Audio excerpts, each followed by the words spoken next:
चलित वर्ष प्रथम थर पर ओडिशा रे एप्रिल 1 14 तारिख पर्यंत ओडिया पक्ष पालन करा जाउछि।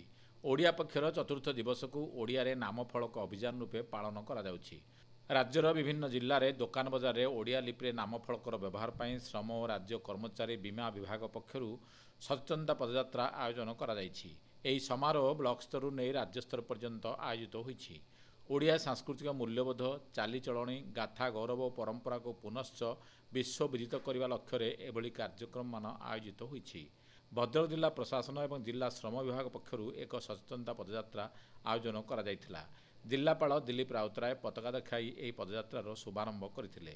एही पदयात्रा रे विभिन्न विद्यालय छात्र छात्री माने हाथ में प्लाकार्ड धरी ओडिया भाषा रे नामफलक लिखिबा नै जनसाधारण को सचेतन कराइथिले।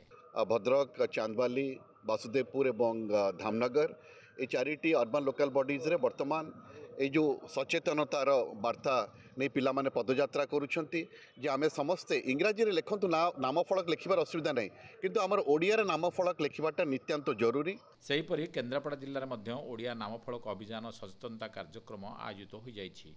ओडिया पक्षपालन अवसर में यह अभियान को व्यापक करा जाउछि। जिला श्रम विभाग सचेतनता रथ को जिलापाल कार्यालय परिसर में शुभारंभ करा जायथिला। जिलार 9टी ब्लॉक और 2टी पौरांचल दोकान बजार रही व्यावसायिक वाणिज्य अनुष्ठान में ओडिया नामफलक व्यवहार बाध्यतामूलक करा जाइछि। श्रम विभाग अधिकारी और कर्मचारी माने एही कार्य में नियोजित रहिछन्ति।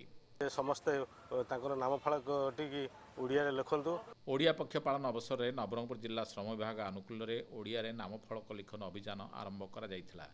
एही अवसर एक सचेतनता रथर शुभारंभ करा जायथिला। जिलापाल कार्यालय एही रथ बाहरी 2टी पौरपालिका नवरंगपुर और उमरकोट परिक्रमा करथिला।